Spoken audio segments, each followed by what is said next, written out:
আচ্ছা, এবারে যত দল আছে সব একসাথে মাল চাইছে, প্রত্যেকটা দলের কথা বলছি, সিপিএম থেকে, বিজেপি থেকে, তৃণমূল থেকে, আইএসএফ থেকে। ভোট এলেই রং বেরঙের বিভিন্ন রাজনৈতিক দলের পতাকায় ছেয়ে যায় চারিদিক। এবার তার ব্যতিক্রম নয়। যতই ডিজিটাল প্রচার বাড়ুক, কিন্তু এখনো পর্যন্ত পতাকার চাহিদা এতটুকু কমেনি, বরং বেড়েছে চাহিদা। হাওড়ার জগাছা উৎসানি দক্ষিণ পাড়ায় গেলে মিলবে এর প্রমাণ। এখানে রাজু হালদারের কারখানায় থামছে না সেলাই মেশিন। দিনরাত এক করে তৈরি হচ্ছে বিভিন্ন রাজনৈতিক দলের পতাকা। কারখানার এক কর্মচারী বাবলু শেখ জানান, নির্বাচনের আগে থেকে অর্ডার আসতে শুরু করেছে। উত্তরবঙ্গ থেকে দক্ষিণবঙ্গ বিভিন্ন জেলা থেকে অর্ডার আসছে। এখন কাজের ভীষণ চাপ, চাহিদা প্রচুর। কারখানার মালিক রাজু হালদার জানান, বংশ পরম্পরায় এই ব্যবসা চলে আসছে। সারা বছর জাতীয় পতাকা ও বিভিন্ন ধর্মীয় পতাকা তৈরি হয়, তবে নির্বাচন এলেই শুরু হয় বিভিন্ন রাজনৈতিক দলের পতাকা। এবার তৃণমূল ও বিজেপির পতাকার অর্ডার সবচেয়ে বেশি, তারপর সিপিআইএম ও অন্যান্য দল। এই সময় অনেকটাই লাভের মুখ দেখেন রাজু হালদার। বলেন, দুঃখের বিষয় এই সময় এত ব্যস্ততার মধ্যে ট্রাইব্যুনালে ছুটতে হচ্ছে, কারণ এসআইআরে তার নাম ডিলিট হয়ে গিয়েছে। কি যে হবে তা বুঝতে পারছেন না, চূড়ান্ত হয়রানি হচ্ছে, কাজ ফেলে ছুটতে হচ্ছে উকিলের কাছে। হ্যাঁ, নির্বাচন ঘোষণার পর থেকে তো এমনিতেই আমাদের নির্বাচন ঘোষণা হওয়ার আগে থেকেই কাজের চাপ আছে। আচ্ছা, এবারে নির্বাচন ঘোষণা হয়ে যাওয়ার পরে কাজের চাপটা একটু বেড়ে গেছে। আচ্ছা, এবারে যত দল আছে সব একসাথে মাল চাইছে, প্রত্যেকটা দলের কথা বলছি, সিপিএম থেকে, বিজেপি থেকে, তৃণমূল থেকে, আইএসএফ থেকে। এত কাজ একভাবে মানে প্রোডাকশন তো হয়ে উঠছে না। মানে দিনরাত এক করে হ্যাঁ, এবারে দিন রাত এক করে মাল প্রোডাকশন করতে হচ্ছে। এটা একটা দলের তো ব্যাপার না যে একটা দল 1 লাখ মাল চাইলো দিয়ে দিলাম।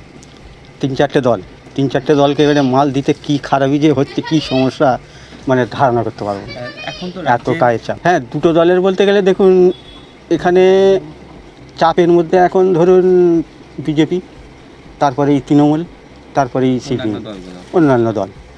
মানে এখন মানে আমাদের ধরতে গেলে সব দলেরই চাপ আছে। এখনো কত হ্যাঁ, প্রচুর দাদা, ও মানে অঙ্ক না করলে বলা যাবে না। আচ্ছা, ঠিক আছে, আর হচ্ছে আপনি এখানে আমার এখানে হয়ে গেল 30-25 বছর। আমি ওনার বাবার আমল থেকে কাজ করছি একভাবে। এই যে যেখানে না দেখুন, এখানে এটা হচ্ছে আমাদের ব্যবসা। সেটা তো 100 বার। হ্যাঁ, এবারে ধরুন যে কোনো জায়গায় পতাকাই তো বানাচ্ছে, সব দলের পতাকা বানাচ্ছি, ওটা ঠিক কথা। এটা আমাদের ব্যবসা, এটা আমাদের করতে হবে, আমাদের কোনো দল দেখতে গেলে চলবে না। ঠিক আছে, এবারে দেখুন একটা জায়গায় যে কোনো জিনিস দুপক্ষ যখন একসাথে হবে তখন একটু ঠুকুমুকুর হবে, ওটা একটা রাজনৈতিক ব্যাপার। কিন্তু আজকে আপনারা আমার কাছে এখানে আমাদের কারখানায় সব রকমেরই আসবে, সব রকমেরই আমাদের করতে হবে, এটা আমাদের রীতি। হ্যাঁ, দিন দিন কাজের চাপ বাড়ছে। কাজের আগে যেরকম চাহিদা ছিল তার তুলনায় এখন অনেক কাজের চাপ বেড়েছে। ঠিক আছে, আমার কত বছর এখানে আমি 25 থেকে 30 বছর আছি। আমি ছোট থেকে ওনার বাবার কাছে এই কাজের শিক্ষা আমার। ঠিক আছে, এত বছর দু দলের বেশি চাপ থাকে, যেরকম তৃণমূল, সিপিএম। আগে যেরকম ছিল, আগে সিপিএমের খুব চাপ ছিল, যখন তৃণমূল ছিল না তখন সিপিএমের ছিল, কংগ্রেসের ছিল। এবারে সিপিএম যখন চলে গেল 7টা থেকে, তারপরে টিএমসি আসলো, তারপরে ফের এবারে বিজেপি আসলো।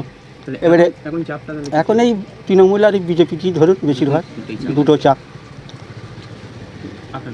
আমার নাম বাবলু শেখ। ব্যুরো রিপোর্ট, রাষ্ট্রীয় প্রসার বাংলা।